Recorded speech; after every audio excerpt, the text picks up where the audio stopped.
Hey, what's up, everyone, and welcome to this issue of L2G Athletics Presents. Today we're going to be talking with Danny Kuntz, who's a runner out of Philadelphia. Danny, thanks so much for joining us today. Thanks for having me, David. I appreciate it. I'm excited to be here digitally, virtually. Danny is a runner through and through, and he has completed a marathon. Danny, tell us a little bit about your marathon experience and how you got to that point. So for me personally, my journey to the marathon, I'm a very goal-centered person. So I knew that for me to push through the pain and, quite frankly, the desire to stop and just ignore getting back in shape was going to require some sort of goal. So I paid for and signed up for the Philadelphia Marathon in 2019, and I said I'm just going to do it. The same week, I also signed up for the Rock and Roll Half Marathon in Philly. How long did it take you, and going back to the beginning of your story when you talked about being in pain and it hurting, how long would you say it took you to move past the point of, oh, this is bad, to this is manageable? Probably 30 to 60 days. And I'm going to get a little bit mechanical to answer your question. I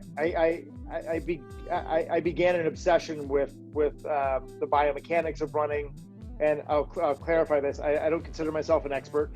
maybe a YouTube expert, maybe someone, but from the mechanical side of running, like, how do I run more efficiently? Where and how are my feet landing? What's my gait? What shoes am I wearing? How am I differentiating soreness from an injury? Am I making a decision to take a rest day because I don't feel like it, or because I actually need a rest day? Which I think so often with these things, that myself and many of us included, we think of rest days as like, well, I'm slacking today. Well, no, you're not. Your body doesn't need time to recover. It's like trying to use your smartphone when it's when the battery's dying. You're not going to be successful for very long.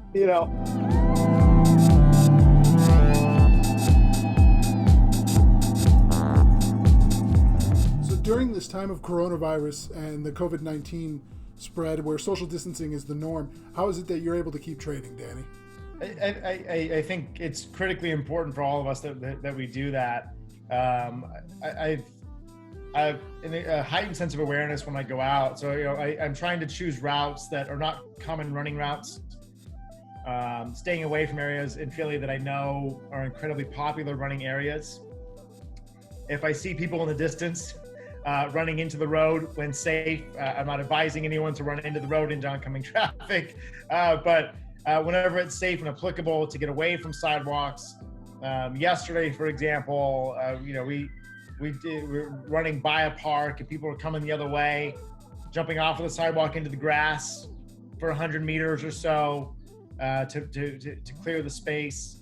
And then the last thing I'll say is, like, there are some great apps and workouts you can do right in your living room. For example, the Nike Training Club, they're offering their premium training for free right now. There's an app called HIIT, HIIT, Down Dog or something. There's a couple of them, but they have all these great workouts you can do right in your living room that would enable you to maintain your aerobic capacity and build strength in other ways without risking going outside. Well, and without further ado, Danny, we've all seen your hat. I've got one here. Danny is the founder and creator of Weathered Running Co. Tell us a little bit about the company. During the build up to the marathon, part of my obsession with running and training and developing my aerobic capacity, building that engine, as I think some of the running community call it, and part of that came with like exponentially increasing the amount of running gear that I owned. So I went nuts with running shoes, and David knows me from way back.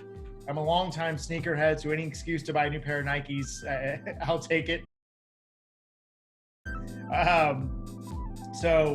But the other side of that was, coming from Southern California, moving to the East Coast. It's very seasonal out here. So the rain is torrential. The sun is bright when it's bright. There are mornings when it's snowing or close to snowing or flurrying. So I found myself wearing hats a lot. And then, I bought a couple of hats I didn't like.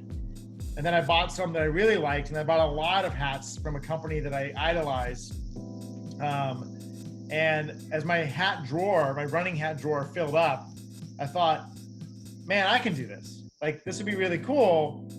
And that kind of coincided with this other burning desire that I've had to reinvest both financially and to reinvest in our community, both with activity and with some kind of donation, right? So I thought, what if I made running hats that we sold, and a portion of those proceeds went back to an organization in Philly that inspires me. That organization is called Give and Go Athletics. And essentially what they do is they build character and life skills in kids through sports. So through running or soccer or baseball. And some of these kids don't have super fortunate upbringings, right? They're coming from neighborhoods that aren't as affluent. And in Philly, there are quite a few areas that the kids need something to do. We've also tried to get involved in the community with more than just donating money. So we started doing monthly fun runs hosted by a local bar. The bar donates money to the nonprofit, but then we also host kind of a 3 to 5 mile run that's free for the community to come in and run together and hang out. And so Danny, thanks so much for telling us all about your marathon experience and the training it took for you to get there, and for everything that went into your creating of Redwood Running Co. The links are below to check out this hat and the other hats they have for sale on their website. If you're looking into an L2G Athletics shirt, we have a special pricing going on right now on our website for $20. Includes the shirt, sticker, and as always, free shipping. But thanks you guys so much for checking it out. And until next time, keep training.